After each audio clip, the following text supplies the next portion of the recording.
Hey, how you doing? You alright? I'm Mike. Just thought I'd share a little video about my journey and recovery through addiction. It was a long time in the making for me. I had 20 odd years of abusing different things, alcohol, drugs. Very different for me though. I kind of stayed within what society said was acceptable. Do you know what I mean? So in my head, I believe so I never went higher than cocaine because I thought if I go higher than cocaine, then society sees me automatically as an addict. You know what I mean? You see people taking heroin and crack, and it's like, right, addict. That person is an addict. You know what I mean? And it's the same with the beer. I never really strayed higher than the beer. I didn't go in for liters of vodka because my head would tell me if I'm drinking liters of bottles of vodka, then I'm an addict. I was still an addict. It doesn't matter what I was drinking, what I was using. I was always going to be an addict. You know, I never drank like everybody else. I couldn't walk into a pub and have one beer, two beers, go home, have my tea, a cup of coffee, and the rest of the night be perfect. That wasn't me. I'd be there until the last bell rang. Everybody was being kicked out, and that was the way I drunk. If I went with a mate after work, my mate would have to drop me at the shop on the way home to get more beer. That was always how I drank. And towards the end, it wasn't so much that I wanted to drink. I had to drink. My body was knackered. I was dying. The more I drank, the better I felt, physically, mentally, but the worse my body was performing.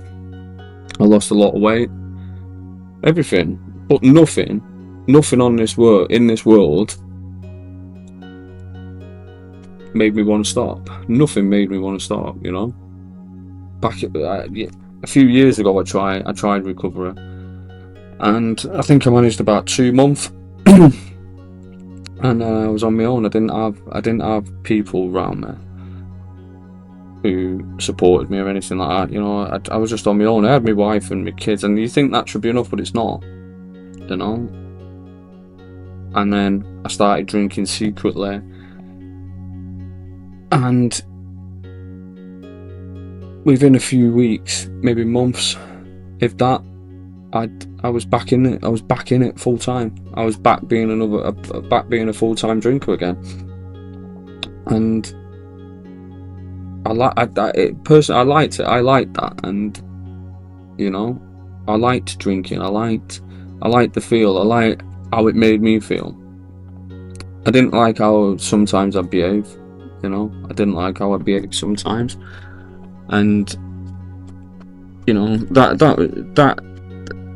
When I said before about nothing had ever made me stop before, my behaviour didn't make me want to stop either, because even though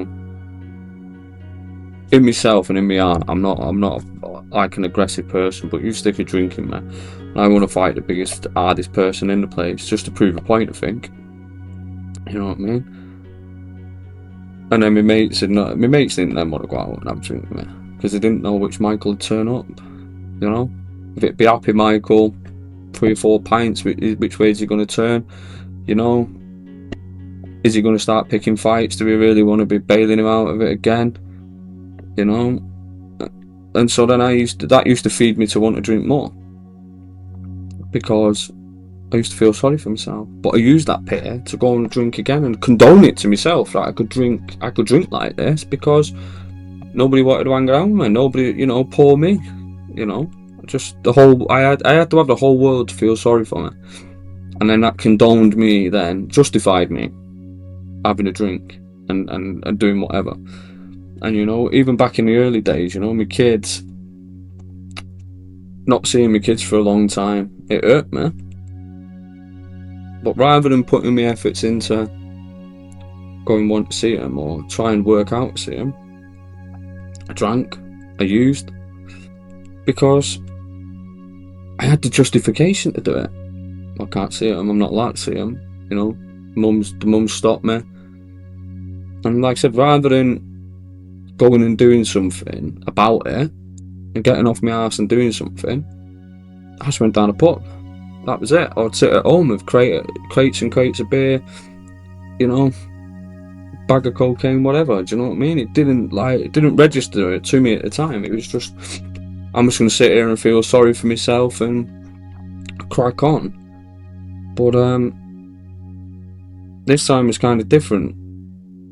I did the lowest I was ever going to do. Like I said to you, my body wasn't functioning at all.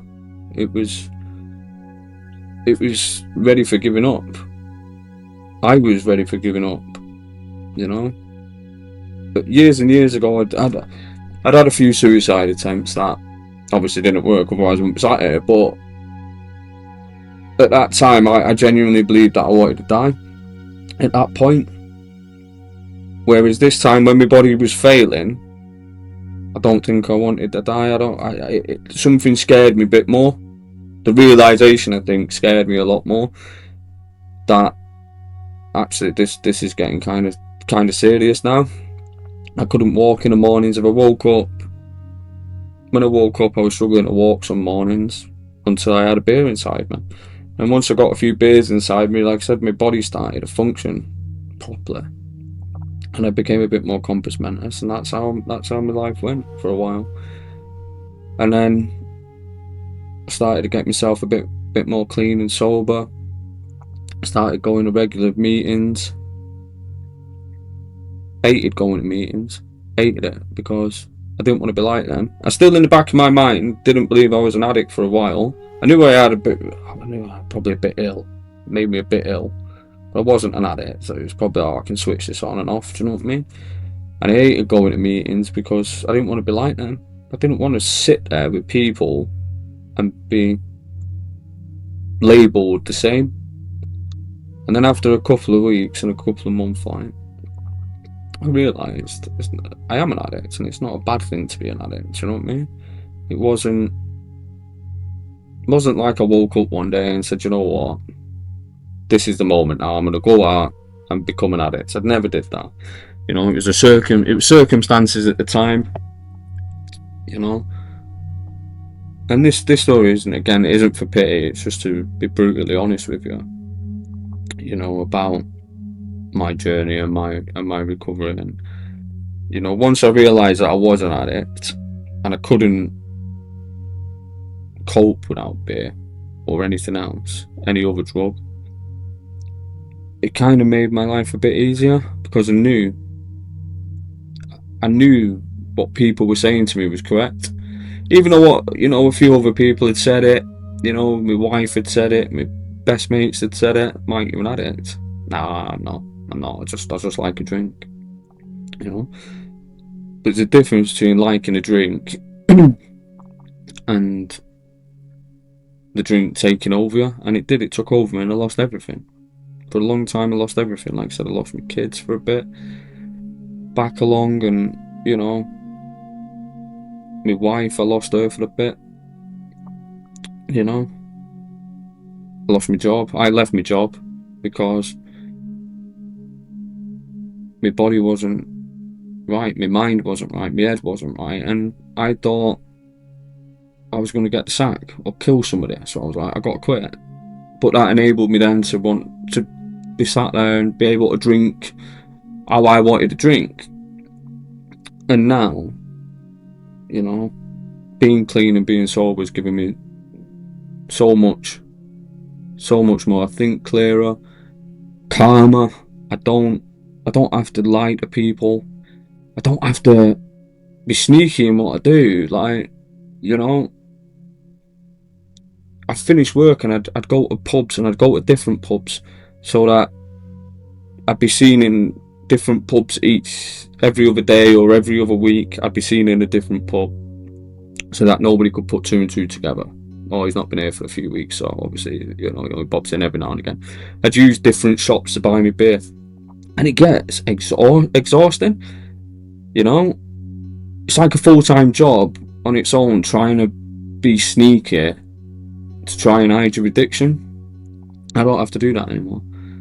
You know, I'm in a lot better place mentally, I feel, physically, you know, and that's all through getting sober.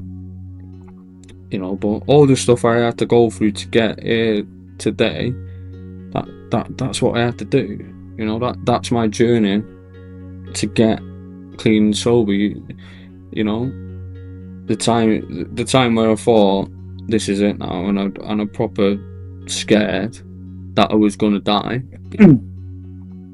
woke me up, and I was like, you're not even 40 yet, and your kids could be burying you very soon. You know, your wife and your children could be burying you very soon. And like I said, years and years and years ago, that didn't bother me. Today it does. It upsets me a little bit that I used to be that selfish to think like that. But right now I don't feel like that anymore, and that's a good thing. And I say this a lot on my TikTok channel, that, you know, like I said before, we don't wake up and decide today we're going to be an addict. You know what I mean? And there's a lot of stigma out there around addiction and homelessness and stuff like that. And that's what we want to try and stamp out a little bit if we can, because we are just human beings at the end of the day, and that's all we are. And everyone deserves a chance to try and get clean and get sober. I was given that chance, and I'm lucky. 100% I'm lucky. Other people aren't that lucky, but they deserve the chance to try. So guys, I love you. Thank you very much for listening. Think compassion, not judgment. Love ya. Bye bye.